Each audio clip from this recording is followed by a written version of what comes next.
High hello everyone, welcome to Quantsapp. माझं नाव प्रसन्न आहे आणि आजचा जो टॉपिक आहे तो थोडाफार आपण ओपन इंटरेस्ट बद्दल डिस्कस करणार आहोत की ओपन इंटरेस्ट बेसिसवर आपण कशा ट्रेड्स आयडेंटिफाय करू शकतो. सो मोस्ट ऑफ द जणांना माहिती असेल की व्हॉट इज ओपन इंटरेस्ट आणि कन्सेप्ट सगळ्यांच्या क्लिअर असतात. पण जर मी एखादा ट्रेड सेटअप बघायला गेलो किंवा जर कोणता एखादा डेटा पॉइंट बघायला गेलो, सो तिकडे कुठेतरी आपण थोडा पाठी राहतो त्या गोष्टीमध्ये की कन्सेप्ट माहिती आहे पण मला त्याबद्दल ट्रेड कसं करायचं ते नाही माहिती, राईट. सो आज थोडा बेसिक्स मध्ये जाऊन ज्याला ओपन इंटरेस्ट नसेल माहित त्यासाठी पण एक खूप चांगली व्हिडिओ आहे, कारण डिटेलमध्ये आपण ओपन इंटरेस्ट बनणार आहोत. त्यानंतर ओपन इंटरेस्ट जर अनवाइंड होतंय, जर ऍड होतंय तर त्याचं लॉजिक काय होतं, जर दोन्ही साईडला ऍड होते तर त्याचं लॉजिक काय होतं, राईट. जर मला एखादा ब्रेकआउट आयडेंटिफाय करायचं किंवा एखादा ब्रेकडाऊन आयडेंटिफाय करायचं तर मला काय बघावं लागतं. तर अनेक अशा वेगवेगळ्या गोष्टी आहेत ओपन इंटरेस्टच्या रिलेटेड, तर ते आपण बघणार आहोत. आणि डेफिनेटली त्याला इंट्राडे आणि पोझिशन बेसिसवर ते आपण कसं यूज करू शकतो ते आपण बघूया. ओके. सो जास्त वेळ आणि क्विकली आपण सुरू करूया. जास्त वेळ आपण इंट्रोडक्शनला इन्व्हेस्ट केला तर कन्सेप्ट थोडी मोठी आहे, सो त्यामुळे जास्त बोर नाही करायचं मला तुम्हाला. Okay. So let start with the concept. एक दोनच मिनिटं द्या, मी तुम्हाला स्क्रीन शेअर करतो माझा. So let's understand the concept of the open interest. पहिला आपण ओपन इंटरेस्ट काय आहे ते समजून घेऊया. ओके. सो ओपन इंटरेस्ट जे आहे ना,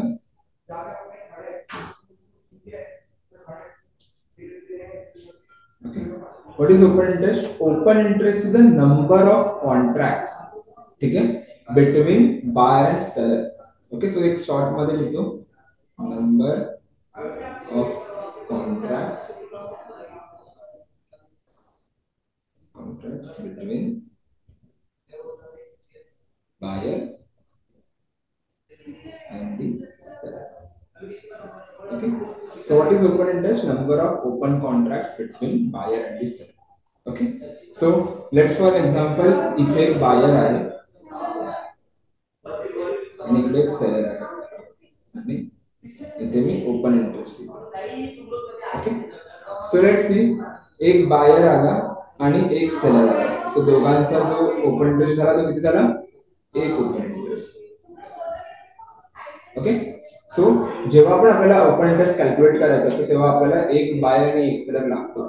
ओके.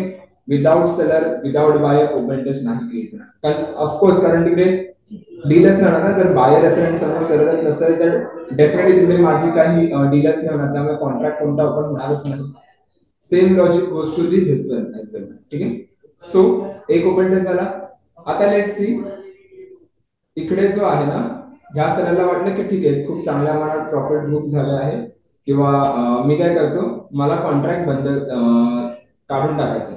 सो काय करणार, कॉन्ट्रॅक्ट क्लोज करणार. मग इथे काय झालं, झिरो. मग कोणाशी कॉन्ट्रॅक्ट ओपन करणार, तर बायर सोबत.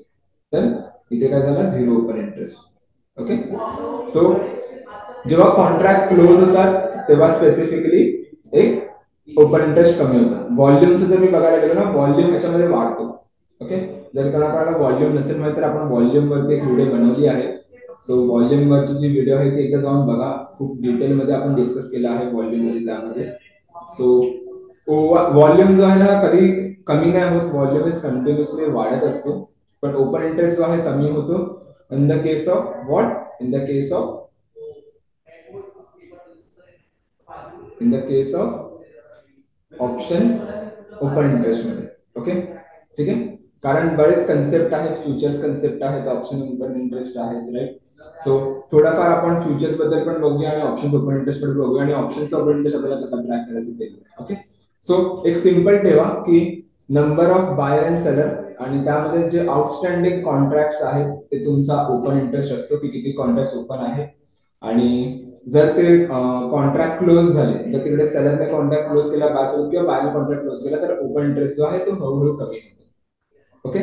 So first understand the concept of the future जो आहे. ओके. दोन्ही कॉन्सेप्ट कव्हर करणार आहोत आपण इथे, futures open interest, options open interest, आणि बघणार आहोत की ऑप्शन्स ओपन इंटरेस्ट मध्ये कसं ट्रेड बनायचं. त्यात पण जर थोडाफार फ्युचर्स ओपन इंटरेस्ट आपण बोललो तर कसं ट्रेड बनवायचं आहे. ओके.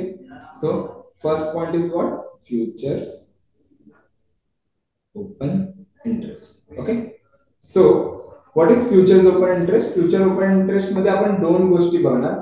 एक तर किती बायर्स आणि सेलर कॉन्ट्रॅक्ट ऍड होतात तेच फ्युचर्स ओपन इंटरेस्ट असतो. त्याला आपण कोरिलेट करणार प्राइस सोबत. ओके, सो मी एका साइडला इथे प्राइस घेतो आणि इथे ओपन इंटरेस्ट घेतो आणि इकडे त्याचं नरेशन घेतो. ओके, नाव पहिली केस काय होणार की प्राइस वरती जाणार आणि ओपन इंटरेस्ट वरती जाणार. ओके, प्राइस वरती चाललंय आणि ओपन इंटरेस्ट वरती चाललंय. म्हणजे काय होतं, त्याला आपण फ्युचर्स म्हणतो की फ्रेश बाइंग पोझिशन्स ऍड होतात, की फ्रेश बायर्स जे आहेत ते आपल्या पोझिशन्स कुठेतरी ऍड करतात. ओके, सो प्राइस आणि ओपन इंटरेस्ट, फ्रेश बाइंग होते त्यामुळे काय होणार, ओपन इंटरेस्ट वरती जाते आणि फ्रेश बाय झालं त्यामुळे काय होतं, प्राइस वरती चाललंय. सो त्याला आपण ऍज अ नरेशन काय म्हणतो, लॉंग बिल्टअप. ओके, हा कन्सेप्ट आहे ना, लक्षात ठेवा, पुढे आपल्याला यूज होणार आहे. सो पुन्हा बघायचं नसेल समजा तर पुन्हा पाठी या 10 सेकंद आपल्याकडे पाठी होतं, राईट. सो पाठी आणि चेक करा की नाही लॉजिक क्लिअर नसेल तर. ओके, सेकंड जी आहे त्याच्यात काय होणार की प्राइस खाली जाते आणि ओपन इंटरेस्ट खाली जाते. प्राइस पण खाली जाते आणि ओपन इंटरेस्ट पण खाली जाते. सगळ्या आपण काय म्हणतो, long unwinding. Long unwinding is simple like a profit booking. Long unwinding काय आहे, it's simple like a profit booking, की ज्यांनी आधी बायरने जर कुठे ट्रेड बनवली असेल आणि तुझा स्क्वेअर ऑफ असेल, लेट्स सी मी 100 वर एखादा बाय केलाय आणि प्राइस जी गेली 150 वर गेली. सो ऑफकोर्स मला जो 50 रुपयाचा प्रॉफिट आहे तो मी बुक करायला स्टार्ट करणार. So because of the profit booking price खाली पडते आणि इकडे जो नवीन कॉन्ट्रॅक्ट मी बनवलेला ना, न्यू कॉन्ट्रॅक्ट, तो इथे जाऊन मी स्क्वेअर ऑफ करतो, त्यामुळे ओपन इंटरेस्ट फॉल होते. ओके, सो जेव्हा प्राइस आणि ओपन इंटरेस्ट दोघं खाली पडतात तेव्हा त्याला आपण म्हणतो long unwinding. It's similar like a profit booking. Okay, त्यानंतर तिसरी जी कन्सेप्ट आहे ती आहे प्राइस खाली जाते आणि ओपन इंटरेस्ट वरती चाललाय. सो त्याला आपण काय म्हणतो, short built up. Okay, short built up means what, की फ्रेश सेलर्स कुठे आपल्या पोझिशन्स ऍड करतात. जर फ्रेश सेलर्स आपल्या पोझिशन्स कुठे ऍड करत असेल तर डेफिनेटली प्राइस खाली जाणार, कारण सेलर प्रेशर क्रिएट करतो खालच्या साईडला आणि नवीन ओपन इंटरेस्ट क्रिएट होते, त्यामुळे काय होणार, ओपन इंटरेस्ट वरती जाणार. ओके, नवीन सेलर तर त्यामुळे नवीन ओपन इंटरेस्ट मध्ये. सो त्याला आपण म्हणतो शॉर्ट बिल्टअप. ओके, आणि last one is fourth thing, की प्राइस वरती चालले आणि ओपन इंटरेस्ट खाली चाललंय. सो त्याला काय म्हणतो आपण, short covering. Okay, so short कव्हरिंगला काय होतं की लेट्स सी जर मी आधी प्रिव्हियसली शॉर्ट केलं आहे कोणती गोष्ट आणि ती गोष्ट जेव्हा मी शॉर्ट केली आहे तेव्हा काय होणार, प्रेशर आहे माझ्या खालच्या साईडला.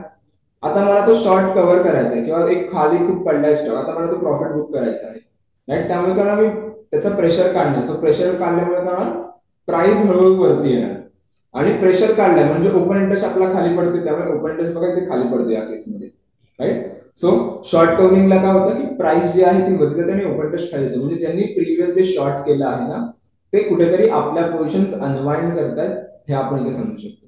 ओके, सो हा जो ओपन इंटरेस्टचा कन्सेप्ट आहे ना तो आहे फ्युचरचा ओपन इंटरेस्टचा कन्सेप्ट, की जर मी प्राइस आणि ओपन इंटरेस्ट यूज केलं तर युजली काय कन्सेप्ट निघते, की ऍक्च्युअल फ्युचर्स मध्ये त्या दिवशी काय होते ते आपल्याला समजतं. ओके, आणि ह्याला युजली आपण इंट्राडे मध्ये यूज करू शकतो. ह्याच्यासोबत मी एक तुम्हाला ऑप्शनच्या ओवायचा एक कन्सेप्ट सांगतोच आहे, पण एक कन्सेप्ट लक्षात ठेवा, कारण एक ऍडिशनल कन्फर्मेशन जेव्हा तुम्हाला पाहिजे असतं with the options open interest किंवा कोणत्याही एका इंट्राडे मोमेंटम जर तुम्ही करत असाल किंवा ब्रेकआउट एखादा मिळाला तर ब्रेकआउट मध्ये बघा की तिकडे लॉंग बिल्टअप दिसतंय का किंवा शॉर्ट कव्हरिंग थोडंफार दिसतंय का, किंवा जर एखादा ब्रेकडाऊन तुम्हाला मिळाला खालच्या साईडला तर चेक करा तिकडे शॉर्ट बिल्टअप दिसते का किंवा थोडाफार प्रॉफिट बुकिंग मध्ये तो खाली येते का. So main of the main thing तुम्हाला काय बघायचे की ब्रेकआउट जातं लॉंग आणि ब्रेकडाऊन जातं शॉर्ट. ओके, ही गोष्ट लक्षात ठेवा, ही कन्सेप्ट जरा लक्षात ठेवा. आपण येऊया एक ह्याच कन्सेप्टवर पुन्हा फॉर द ऍडिशनल कन्फर्मेशन. आता जो आपण डिस्कस करणार आहोत ना ते आता आपण डिस्कस करणार आहोत ऑप्शन्स ओआय बद्दल. Okay, options OI. Okay, options OI बद्दल आज आता आपण डिस्कस करू. सो पहिला ऑप्शन जो ओआय आपण बघतो ना तो आपण बघतो रायटर्स पर्स्पेक्टिव्ह. ओके, ज्याला कोणाला नसेल माहिती ओके, रायटर्स पर्स्पेक्टिव्हने आपण ऑप्शन्स वाय बघतो, राईट. कारण ऑप्शन्स मध्ये जो सर्वात जास्त अमाउंट किंवा जी मार्जिन जी लागते ती रायटर्सची खूप जास्त लागते. सो रायटर्स पर्स्पेक्टिव्ह कुठेतरी असतो आपल्या ऑप्शन्स मध्ये. ओके, आणि युजली जर मी ओपन इंटरेस्ट ओपन दाखवायचं म्हटलं, ओपन इंटरेस्ट जनरली कसं असतं की लेट्स मी इथे ड्रॉ करतो.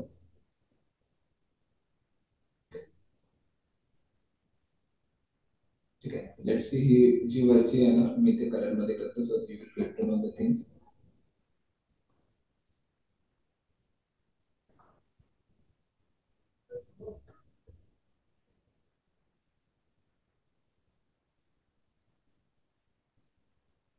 ओके, या ज्या ग्रीन लाईन आहेत त्या आपल्या रेजिस्टन्स लाईन आहेत. आणि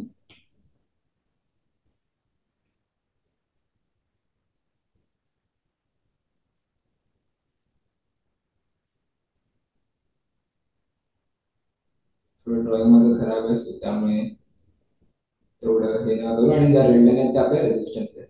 हा सॉरी, माय बॅड, सपोर्ट आहे.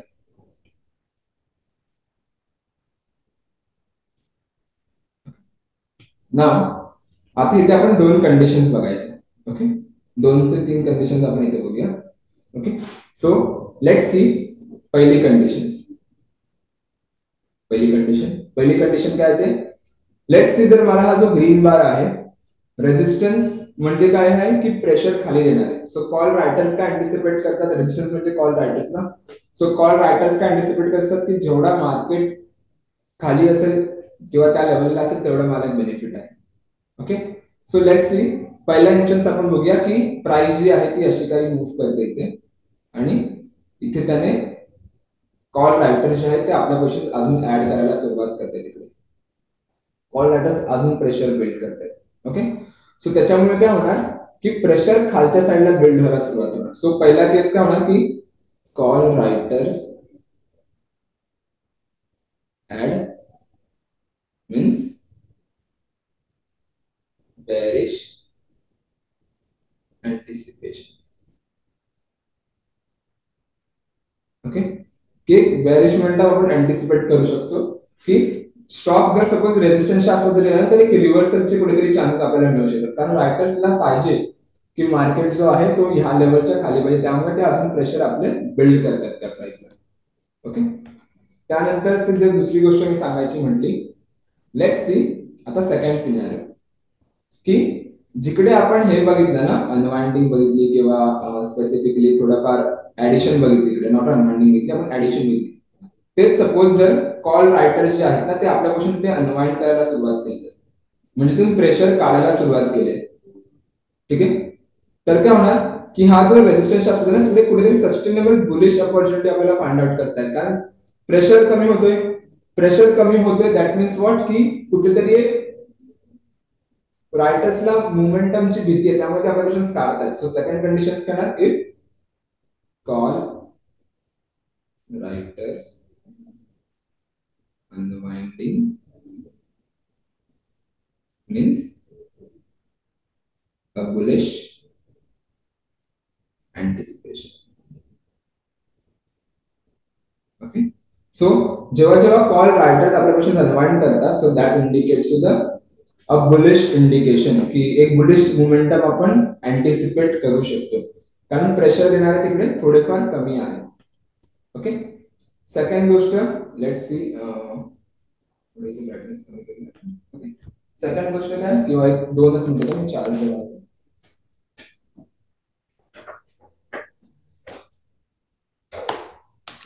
सो सिंपल ठेवा या कन्सेप्ट इकडे तुम्ही की लेट्स फॉर एक्झाम्पल जर मला हे दिसतंय की कुठेतरी मोमेंटम आहे आणि कुठेतरी मोमेंटम वाढण्याचे चान्सेस जास्त आहेत, राईट. सो ते आपण कसं बघू शकतो की कॉल रायटर जर आपल्यापासून अनवाइंड करतात तर. ओके, आता तिसरी, आता सेम लॉजिक जो आपण कॉलला बोलला ना तो पुढचे दिला, सपोज स्टॉक जो आहे तो सपोर्टच्या आसपास ट्रेड करतोय किंवा एका सपोर्ट लेवलच्या आसपास ट्रेड करतोय, आणि मला हे दिसलं की सपोर्ट जो आहे ना तो अजून इथे स्ट्रॉंग होतोय. ओके, सपोर्ट जो आहे तो अजून कुठेतरी इथे स्ट्रॉंग होते, ऍडिशन होते continuously. Okay, so that means what की कुठेतरी पुट रायटर्सला पाहिजे की मार्केट त्या लेवलच्या वरती असला पाहिजे, राईट. सो मार्केट जर त्या लेवलच्या वरती असेल तर त्यांना एक बेनिफिट आहे. सो पुट रायटर्स जेव्हा जेव्हा आपल्या पोझिशन्स ऍड करतात that means we are anticipating some bullish momentum in the market. Okay, so ते तिसरी गोष्ट आपण लिहूया की put writers add means we anticipate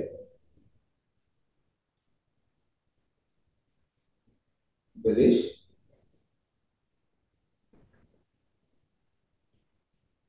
किंवा एक रिव्हर्सल आपण अँटिसिपेट करू शकतो की त्या प्राइस वर एक रिव्हर्सल येऊ शकते. ओके, आणि लास्ट कंडिशन काय होणार इकडे की लेट्स सी जर पुट रायटर जे आहेत ते आपल्या पोझिशन इथे जे आहेत ते अनवाइंड करायला सुरुवात केली की ऑलरेडी जे पुट रायटर्स आहेत ना त्यांनी अजून आपल्या पोझिशन इथे अनवाइंड करायला सुरुवात केली म्हणजे पोझिशन्स काढायला सुरुवात केली. ओके, ऍड केल्यावरती काय एक रिव्हर्सल मिळत होता पण ते जर अनवाइंड केलं म्हणजे कुठेतरी जो सपोर्ट आहे त्याच्यावर जो एक सपोर्ट मिळतो because of the put writers तो कुठेतरी हळूहळू जो आहे ना तो कमी होतोय. राईट, सो जर सपोर्ट कमी होतोय सो दॅट मीन्स व्हॉट की खालच्या साईडला मोमेंटमला कोणी नाहीये. सो एक मोमेंटम जी आहे ती खालच्या साईडला येऊ शकते. राईट, सो फोर्थ लॉजिक काय येणार आपल्या इथे की if put writers unwinding we anticipate bearish.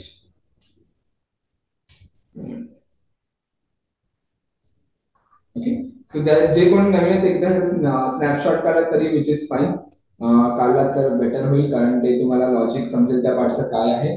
पण जर मी एक सिंपल सांगायचं म्हणलं तर लॉजिक तेच आहे की लेट्स सी जर मला पुट रायटर्स अनवाइंडिंग दिसली तर व्हॉट आय डू मला एक बेरिशमेंट मी अँटिसिपेट करू शकतो. ओके ओके, नाव ही जर गोष्ट क्लिअर असेल तर आपण लगेच तुम्ही पुढे जे मला म्हणायचं ते तुम्ही बघू शकता.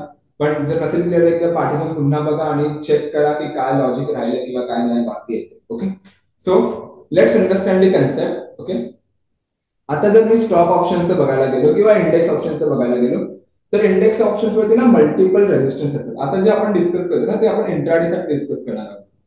ओके, की इंट्राडेला कशी मुवमेंट आपण फाइंड आउट करू शकतो. सो युजली काय आपण करतो की सपोज जर स्टॉक काही असा असा मूव्ह करते. ओके, सो आपण काय करणार ह्याला रेजिस्टन्स मार्क करणार आणि ह्या लेवलला सपोर्ट मार्क करतो. सो जसं इथे एक मोमेंटम आला इथे ब्रेकआउट मिळाला तर आपण एक कॉल बाय करतो आणि लेट्स से असा स्टॉक दिला आणि ब्रेकडाऊन दिला तर इथे आपण पुट बाय करतो. ओके, बरोबर, which is a good concept, ही चुकीची कन्सेप्ट नाही आहे. पण युजली जर मी टेक्निकल चार्टवरचा जर रेजिस्टन्स सपोर्ट बघायला गेलो आणि तुम्ही आता जर स्ट्राईक रेट बघितलं तर तो आधी जर मी 2014-15च्या आसपास बघितला तर टेक्निकल चार्टवर रेजिस्टन्स सपोर्ट मार्क करून ब्रेकआउट खूप सस्टेनेबल ब्रेकआउट द्यायचे कारण प्रत्येकाला नव्हतं माहित की असे काही मोमेंटम येऊ शकतात किंवा जे पॅटर्न्स क्रिएट होतात मार्केटमध्ये. आता जर बघा तर प्रत्येक जण अवेअर आहे प्रत्येक पॅटर्न बद्दल, त्यामुळे ना ब्रेकआउट होतात पण सस्टेन कुठेतरी कमी होतात. राईट, सो एक कुठेतरी ट्रॅक होतो आपण एक फेक ब्रेकआउटची आपल्याला एक फेक ब्रेकआउट मध्ये आपण ट्रॅक होऊ शकतो. आणि सेकंड गोष्ट म्हणजे जर मी सांगायचं म्हटलं तर आपण फक्त टेक्निकल चार्ट बेसिस वरती बघतोय पण ऍक्च्युअल तिकडे रेजिस्टन्स वीक होतोय का, जर ब्रेकआउट दिला तर रेजिस्टन्स तिकडे वीक झाला पाहिजे ना, तर कुठेतरी आपल्याला एक सस्टेनेबल मोमेंटम मिळू शकते. राईट, सो आपण काय करायचं जो पण करंट मार्केट प्राइसच्या जवळची ज्या स्ट्राईक्स आहेत. ओके, लेट्स सी निफ्टी जो आहे तो 22,000 वर चालते एक्झाम्पल साठी. सो मी काय करणार मी 22,050 22,100 22,150 ह्याच्या मी कॉलच्या स्ट्राईक प्लॉट करणार म्हणजे मला रेजिस्टन्स समजेल त्याच्यामध्ये आणि त्याच्या खाली येऊन काय मी करणार मी 21,950 21,900 21,850 आणि 21,800 ह्या काय ह्या मी पुढच्या स्ट्राईक प्लॉट करणार म्हणजे सपोर्ट प्लॉट करणार ज्या लेवलच्या आसपास आहे किंवा मला जो कन्सॉलिडेशन दिसतो ना त्या मोमेंटमध्ये. सो लेट सी जर ह्या गोष्टीमध्ये मला दोन गोष्टी समजल्या. लेट सी जर कॉलचा ओपन इंटरेस्ट जो आहे तो असा काही वाढत आहे. ओके, आणि एक एक्झाम्पल एक मिनिट आपण ना डिटेलमध्ये घेऊया. ओके, सो लेट सी जर इथे मी कॉलची स्ट्राईक प्लॉट करतो आणि इथे पुटची strike. Okay, now let's say कॉलची स्ट्राईक अशी वाढत आहे आणि पुटचा पण स्ट्राईक असा वाढत आहे कुठेतरी. ओके, पुट आपण वेगळ्या कलरमध्ये घेऊया. ओके, पुटची स्ट्राईक अशी वाढत आहे for an example. Okay, now that means what आपल्याला समजतं की कॉल रायटर्स जे आहेत ते कंटिन्युअसली आपल्या क्वेश्चन्स ऍड करतात, प्लस पुट रायटर्स जे आहेत ते कंटिन्युअसली आपल्या क्वेश्चन्स ऍड करतात. ओके, दॅट मीन्स व्हॉट की कुठेतरी एक मोमेंटम आहे ज्यात लोकांना पाहिजे की मार्केट ह्या रेंज मध्ये असला पाहिजे, विच इज फाईन. पण जर लेट्स सी पुढे जाऊन जो कॉलचा ओपन इंटरेस्ट आहे ना त्याने असा ड्रॉप दिला इकडे, आणि पुटचा जो ओपन इंटरेस्ट आहे ना त्याने इकडे जाऊन असं डायव्हर्स केला आणि एक वरती मोमेंटम दिली. ओके, इथे काय झालं, डायव्हर्जन झाला. काय समजतंय मला ह्याच्यामध्ये की कॉलचा ओपन इंटरेस्ट जो ना तो वाढत होता पण अचानक त्याने ड्रॉप दिले आणि पुटचा कंटिन्युअसली वाढत चाललाय. सो ह्याच्यावरून आपण काय अँटिसिपेट करू शकतो की कॉल रायटर्स मध्ये कुठेतरी फिअर आलाय मार्केटमध्ये की त्या आपल्या ओपन इंटरेस्ट काढायला सुरुवात केली, रायटर्स आपल्या अनवाइंड करायला सुरुवात झाली आणि पुट रायटर्स मध्ये कुठेतरी एक पॉझिटिव्ह वाटले की मोमेंटेशन त्यामुळे आपल्या क्वेश्चन अजून स्ट्रॉंग करतात. सर सो ह्याच्यात काय लॉजिक बनतं की जर पुट रायटर्स पोझिशन्स वाढतात आणि कॉल अनवाइंडिंग, सो असं काय डायव्हर्जन्स आपल्याला मिळालं, सो दॅट विल बी अ एक आहे बुलिश कन्फर्मेशन. ओके, की पुट रायटर जे आहे ते आपल्या क्वेश्चन अनवाइंड ऍड करतात आणि कॉल रायटर्स अनवाइंड करतात. आता पुढे जाऊन असं पण होणार, दुसरी केस काय होणार की लेट्स सी, पुन्हा इथे घेऊया की कॉल स्ट्राईक आणि put. Okay, so let's see call writers जे आहेत ते असे चालले आहेत वरती आणि पुट रायटर्स जे आहेत ते पण असं ओव्हरऑल वरती मोमेंटम दिसते. ओके ओके, असं वरती दिसते. आता इथे काय झालं की पुट रायटर जे आहेत ना त्यांनी काय केलंय, आपल्या पोझिशन वाढत होत्या, इकडे त्यांनी अनवाइंडिंग सुरू केली. ओके, आणि कॉलची जी आहे ना ती ऍडिशन मला इथे दिसते. ओके, सॉरी, अशी काही ऍडिशन मला इथे दिसते. पुट रायटर जे आहे त्यांनी अनवाइंडिंग सुरू केली आणि कॉल रायटर जे आहे त्यांनी अनवाइंडिंग सुरू केली. Okay, that means what, that will be a bearish confirmation. Okay, की पुट रायटर सेम स्ट्राइक जर मी बघायला गेलो तर पुट रायटर जे आहेत ते अनवाइंड करतात आणि कॉल रायटर जे आहेत ते आपले ऑप्शन्स ऍड करतात.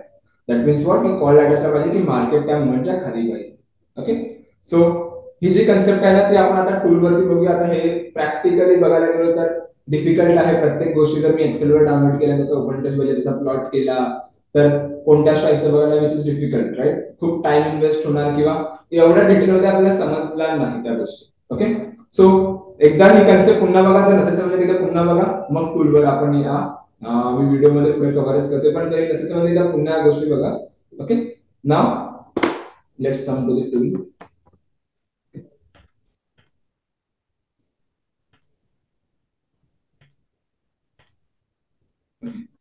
सो जर मी कॉन्सेप्टच्या होम स्क्रीनवर आलो तर तुम्हाला काही अशी स्क्रीन दिसेल, राईट. बरेच इंटरफेस तुम्हाला या ओव्हरऑल इंटरफेस मध्ये तुम्हाला मार्केट सेंटिमेंट पण समजेल की निफ्टी, फिन निफ्टी, बँक निफ्टी कुठे बुलिश आहेत, बेरिश आहेत, कोणते स्टॉक्स बुलिश आहेत, बेरिश आहेत, राईट. ते ओव्हरऑल एक सेंटिमेंट समजून जातं. सो आपल्याला काय करायचंय, लेट्स सी जर तुम्हाला कोणत्या जो मी टूल बोलत होतो त्या टूलचं नाव आहे multi strike OI tool, right.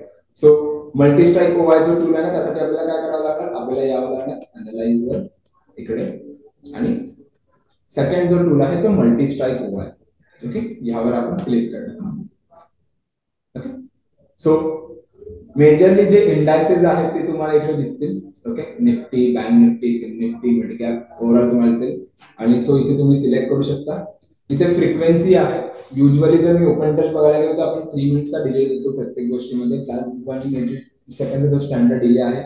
पण इथे तुम्ही 1 मिनिटच्या फ्रिक्वेन्सी मध्ये पण ओपन इंटरेस्ट किती चेंज होते तुम्ही इकडे बघू शकता. ओके, सो 1 मिनिटचं आहे ते जर आपण 5 मिनिट पण करू शकतो. ज्याला कोणाला 5 मिनिट मध्ये ट्रेड करायला आवडतं usually, right, so they can go with the 5 minute. 10 मिनिटचं पण तुम्ही इथे बघू शकता की 10 मिनिटं, जसं ओव्हरऑल असं एक 30, 60, 120 मिनिटाचा ओव्हरऑल तिकडे रिफ्रेशमेंट ओपन इंटरेस्ट. सो हा जो टूल आहे ना हा आपण ट्राय करणार की इंट्राडे वर कसा यूज करायचा. ओके, सो इंट्राडे साठी आपण काय करणार, लेट्स से मी 5 मिनिटाचा टाइम फ्रेम ठेवतो. ह्याच्यासाठी ना हा जो डेटा फिल्टर आहे ना इथे मी टुडे वर येणार. ओके, आणि इथे येऊन मी ऍड वर क्लिक करणार. लेट्स से मी इथे निफ्टी सिलेक्ट केले. ओके, हे मी डिलीट करतो हे सगळं inside. Okay, let's say me Nifty select केलंय. तर निफ्टी मध्ये ना हा ऑलरेडी त्याची एटीएम स्ट्राईक घेतो.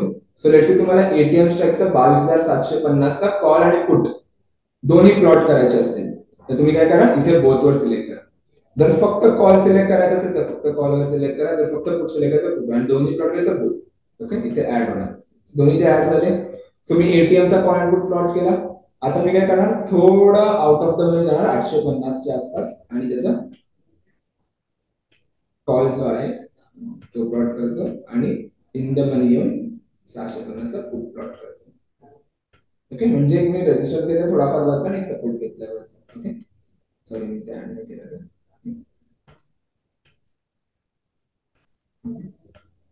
आणि मी अप्लाय चेंजेस वरती क्लिक करणार. सो जसं मी अप्लाय चेंजेस वरती क्लिक केला ना, हा माझा नवीन लेआउट इथे बनलाय.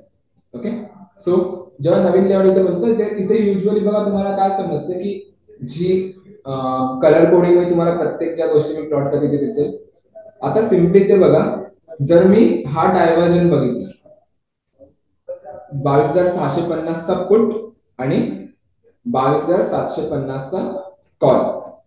ओके, 100 पॉईंटचा जो गॅप आहे त्यात बघा डायव्हर्जन मला दिसतोय की मोमेंटम जो आहे ना तो कुठेतरी कॉलच्या साइड पुटच्या साइडने फॉल झाला आहे. की मार्केट जो आहे तो कुठेतरी पुट ट्रॅकर्स जे आहेत त्या स्ट्राईक मध्ये ते कुठेतरी अनवाइंड करतात आणि कॉलचा जो पण रिस्क वाढतो आहे. राईट, सो एवढा मोठा डायव्हर्जन होता, छोटाच डायव्हर्जन आहे, पण जेव्हा तुम्हाला मोठा फॉल मिळणार, राईट, एक क्विक फॉल मिळेल, जेव्हा खूप मोठासा फॉल येईल कॉल पुट मध्ये आणि कॉलचा जेव्हा वाढेल, सो तेव्हा तुम्ही एक अँटिसिपेट करू शकता की एक बेरिश मोमेंटम तुम्हाला मिळू शकते. आणि सेम लॉजिक जर तुम्ही कॉलचा ओपन इंटरेस्ट ड्रॉप होतोय आणि पुटचा वाढतोय एक मोठ्या ड्रॉप मध्ये, राईट, सो तिकडे तुम्ही एक बुलिश मोमेंटम अँटिसिपेट करू शकता. राईट, सो मल्टिपल गोष्टी तुम्ही इथे प्लॉट करू शकता. आणि इव्हन दो जर तुम्हाला चेंज बघायचा व्हायचा, हा चार्ट वाईज आहे, त्याचा चेंज बघायचा चार्ट वाईज, तो चेंज वर क्लिक करा. सो चेंज तुम्हाला मिळून जाईल. ओके, इथे वाय चार्ट आहे, चेंज वर आलो आणि इथे टेबल व्ह्यू वर येणार.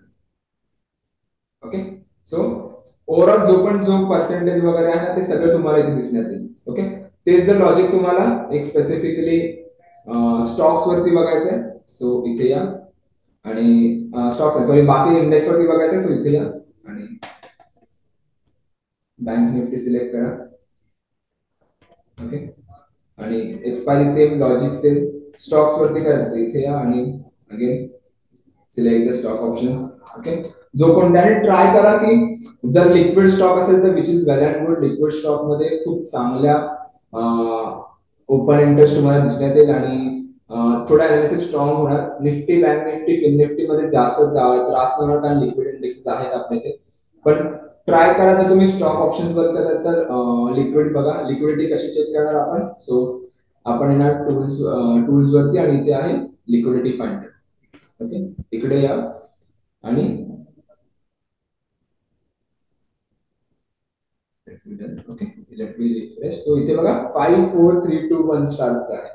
सो 5 स्टार वर क्लिक करा. सो जे पण हे जे स्टॉक्स आहेत त्यांना 5 स्टार रेटिंग आहे, ते सगळे आपले लिक्विड स्टॉक्स आहेत. ओके, सो ट्राय करा 5 4 4 वर पण थोडा अवॉइड करा.